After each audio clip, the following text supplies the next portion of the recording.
চাওঁতে আকৌ এটা পৰ্যটন বৰ্ষ সামৰণি পৰিছে কাজিৰঙা ৰাষ্ট্ৰীয় উদ্যানত। আমি এই মুহূৰ্তত উপস্থিত আছোঁ কাজিৰঙা ৰাষ্ট্ৰীয় উদ্যানৰ যিটো পূব প্ৰান্তৰ অগৰাতলি বনাঞ্চলত, আৰু অগৰাতলি বনাঞ্চলৰ ভিতৰৰ পৰা আমি এই চহলা যিটো দৰ্শনাৰ্থীৰ বাবে সাজি থোৱা যিটো কেম্প, এই কেম্পৰ পৰা আমি দেখুৱাইছোঁ। আৰু মোৰ পিছফালে থকা এইখনে চহলা বিল।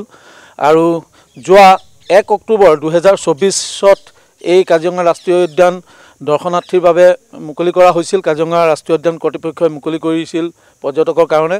আৰু যোৱা 30 এপ্ৰিল 2025 তাৰিখে হাতী চাফাৰী ইতিমধ্যে বন্ধ হৈছিল। যদিও অগৰাতলিত হাতী চাফাৰী কৰা নহয়, বিশেষকৈ বাগৰি আৰু কহৰা বনাঞ্চলত হাতী চাফাৰীৰ সুবিধা আছে।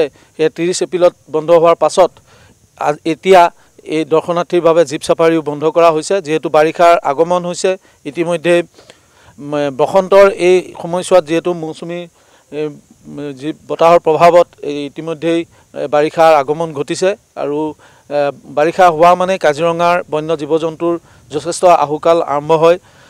এই মুহূৰ্তত যিখিনি পৰিৱেশ দেখা পাইছোঁ, ইয়াত সেউজীয়া ঘাঁহৰ এক বিশাল পৰিসৰ দেখা পোৱা গৈছে। তাত বনৰীয়া মহ, গঁড়, হৰিণ আদি সকলো বন্য জীৱই, তৃণভোজী যিখিনি জীৱ আছে, এই জীৱই মুকলি মনেৰে ইয়াত খাদ্য গ্ৰহণ কৰিছে।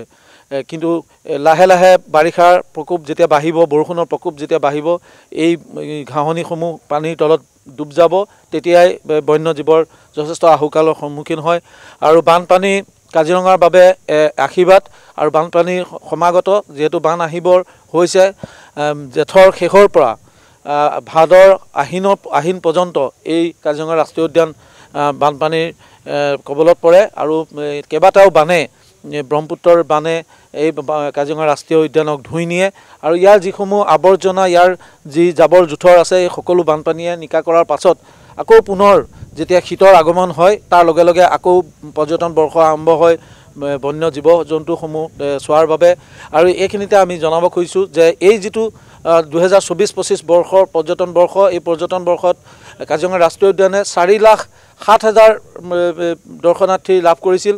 আৰু তাৰে ভিতৰত 17,000 প্ৰায় 700 বিদেশী পৰ্যটক আছিল। এক অভিলেখ সংখ্যক এইবাৰ ৰাজহ সংগ্ৰহ হৈছে। 10,90,00,000 টকা সংগ্ৰহ কৰিছে কাজিৰঙা ৰাষ্ট্ৰীয় উদ্যান কৰ্তৃপক্ষই পৰ্যটকসকলৰ পৰা। গতিকে এক সৌভাগ্য আৰু এক আচলতে সফল পৰ্যটন বৰ্ষ সামৰিছে কাজিৰঙা ৰাষ্ট্ৰীয় উদ্যানে। আৰু কাজিৰঙা ৰাষ্ট্ৰীয় উদ্যানৰ এই অগৰাতলি বনাঞ্চলৰ পৰা আমি জনাব খুজিছোঁ যে পৰ্যটকৰ বাবে অগৰাতলি বনাঞ্চলো ইতিমধ্যেই পৰ্যটকৰ বাবে যি জীপ চাফাৰী আছিল, সেয়া জৱনিকা পৰিছে। বুঢ়াপাহাৰ, বাগৰি, কহৰা আৰু অগৰাতলি বনাঞ্চল, এই 4টা বনাঞ্চল আচলতে পৰ্যটকৰ কাৰণে সামৰা হৈছে। আৰু তাৰ লগে লগে দেখুৱাইছোঁ যে ইয়াৰ মাজত, এই পৰ্যটন বৰ্ষৰ মাজতেই ইয়াত বিভিন্ন বন্য জীৱৰ গণনা ইতিমধ্যে হৈ গৈছে, পক্ষী গণনা হৈ গৈছে। আৰু অগৰাতলি এই পূব প্ৰান্তৰ যি বনাঞ্চল, এই বনাঞ্চল পক্ষীৰ বাবে বিখ্যাত। আৰু পক্ষী বিভিন্ন দেশৰ, চাইবেৰিয়াৰ পৰা আৰম্ভ কৰি, মংগোলিয়াৰ পৰা আৰম্ভ কৰি বিভিন্ন ঠাইৰ, অষ্ট্ৰিয়া, হাংগেৰী, নাৰেংগী, বিভিন্ন ঠাইৰ পৰিভ্ৰমী চৰাই ইয়ালৈ আহে। আৰু এই চৰাইসমূহ বিগত বৰ্ষত পৰ্যটকসকলে দেখা পাইছিল। আৰু লাহে লাহে বাৰিষা আৰম্ভ হোৱাৰ লগে লগে পৰিভ্ৰমী চৰাইসমূহ ইতিমধ্যে ঘূৰি গৈছে। আৰু যিখিনি থলুৱা চৰাই আছে, এই থলুৱা চৰাইসমূহ অগৰাতলি বনাঞ্চলত দেখা পোৱা যায়। বিশেষকৈ বিলৰ পাৰত এই চৰাইসমূহ দেখা পোৱা যায়। বিভিন্ন প্ৰজাতিৰ চৰাইৰ বাবে বিখ্যাত এই অগৰাতলি বনাঞ্চল। যিসকল পক্ষীবিদ আছে বা পক্ষীৰ প্ৰতি যাৰ আকৰ্ষণ আছে, তেনে পৰ্যটকৰ সংখ্যা ইয়াত যথেষ্ট। আৰু বাকী অন্য যি 3টা বনাঞ্চল আছে, বুঢ়াপাহাৰ, বাগৰি আৰু কহৰা, এই 3টা বনাঞ্চলৰ দৰ্শনাৰ্থীৰ লগত অগৰাতলিৰ বনাঞ্চলৰ দৰ্শনাৰ্থীৰ পাৰ্থক্য এটাই, ইয়াত চৰাইৰ বাবে, বিশেষকৈ চৰাই চাবৰ বাবে ইয়াত দৰ্শনাৰ্থীৰ সংখ্যা যথেষ্ট আছে। যদিও অগৰাতলি বনাঞ্চলত ঢেকীয়াপতীয়া বাঘ, শিঙীয়া গঁড়, হাতী, যি বনৰীয়া মহ, এছিয়াটিক যি মহ, এই মহ আছে। আৰু ইয়াত দল হৰিণ আছে। গতিকে বিভিন্ন প্ৰজাতিৰ ইয়াত বন্য জীৱ ইয়াত দেখা পোৱা যায়।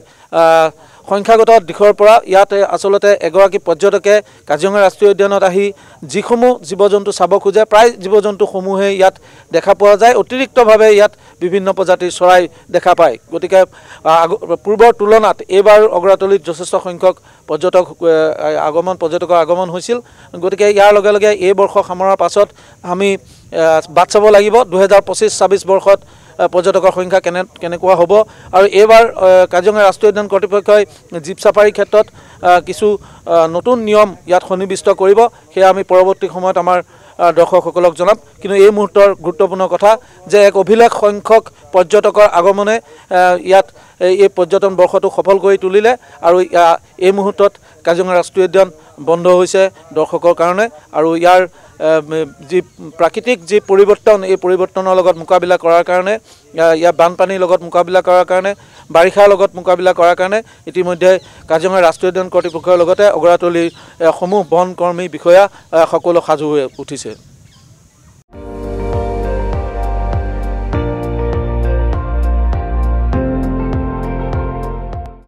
আপুনি চাই আছে ND24 সৰ্বশ্ৰেষ্ঠ নহয় সৰ্বোত্তমৰ দৌৰত